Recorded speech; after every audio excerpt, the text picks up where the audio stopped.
history of the Carnosaurs is as mysterious as their beliefs and culture.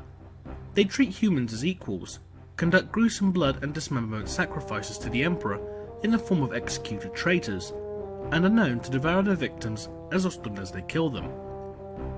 What is known is that the chapter that they will become the Carnosaurs was divided, with a company being trapped in a fearsome warp storm.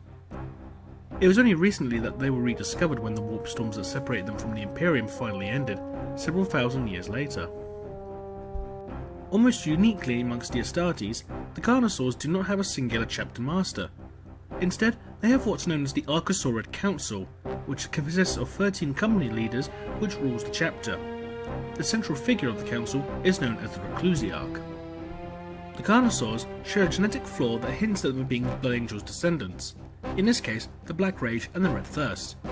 But for the Carnosaurs, the Thirst and Rage seem to have taken off life in the form of a secondary form, much as how the space wolves transform into wolfen if stressed to the breaking point. These mutations, called the Beast, are violent and wild creatures with an insatiable hunger for blood and fresh meat. They are able to see in infrared and have enhanced senses of scent and hearing, and have plated skin that reflects some forms of weapons fire. They are quick, agile, and strong enough to kill gene stealers and orc knobs with their bare hands. They are, however, extremely intelligent and are rarely mindless. Instead, they behave like sentient killers. If a brother's will is strong enough, they can control the beast and remain in their normal mindset while using the beast's attributes. They also have the ability to mimic the colours of their environment by mentally adjusting their melochromic organ. The beast is their primary flaw in their gene seed, although the hunger for blood and flesh lives on even when the beast is inactive or passive. They also suffer from immense rage, and oftentimes the aggressiveness to rival that of the World Eaters. This rage often puts them at odds with other chapters. Rather than be disciplined at all times, their bloodthirsty nature is used as a siege weapon, flooding enemy lines with the most insane before pulling back to regroup. They also have a defective mucranoid organ. Their body is unable to maintain control of itself in cold temperatures.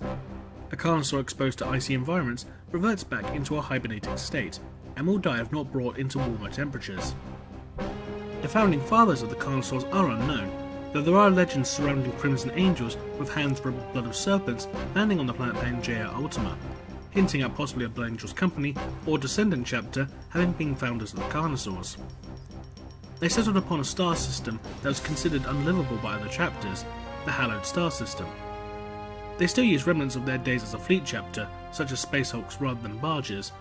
In fact, they have amassed a collection of space hulks, in case the whole chapter must evacuate, with each hulk serving a specific function. One as home of the chapter, another a small city for humans, one as a prison, etc. The Carnosaurs believe that protecting humanity is the most important thing they can do. The loss of even one innocent life spells failure in their eyes. Outside of acting as aids for humans, they use a mix of siege warfare and infiltration. Their death company, holding brothers succumb permanently to the beast, is sent out to smash and whittle enemy lines before the main bulk of their brothers can be sent out. The scout company infiltrates the enemy lines, oftentimes destroying or rewiring weaponry to create havoc inside the enemy defences. The brothers also use battle mounts rather than space marine vehicles or bikes. The Carnosaurs are almost unique in that they are adamant believers in the Emperor being a living god. Their beliefs are so strong that their zeal has carried them to victory against Chaos Hordes trying to lure them into treachery. They also use serpents in their prayers, often emulating them as the perfect weapons made by the Emperor's hand. Their chapter status is on the brink. Their numbers are stable for now, but the average lifespan of a Carnosaur rarely reaches 200 years, with Atrocious and the Council being the only ones to survive longer than 200 years, not including the Dreadnoughts, due to how brutal their existence is.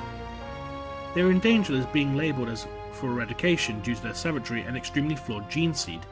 Add to the fact that the chapter itself appears to be at the brink of civil war, and the whole Carnosaur lineage may be wiped out completely. The Carnosaurs also have an initiation ritual that is more similar to the trials of the Space Wolves than the Blood Angels. To become a fully fledged scout, potential battle brothers must go through a final test where they are taken to one of the death moons surrounding Pangaea Ultima, and ordered to track and hunt a top predator. This is only done on the two death worlds, Panitoa, where they hunt brothers who have gone insane from the Blood Curse and have been released into the wild until otherwise needed, or into the wilds of Pangaea Ultima, where they must track and kill predators resembling Terran theropods, though sometimes over 50 to 100 feet long.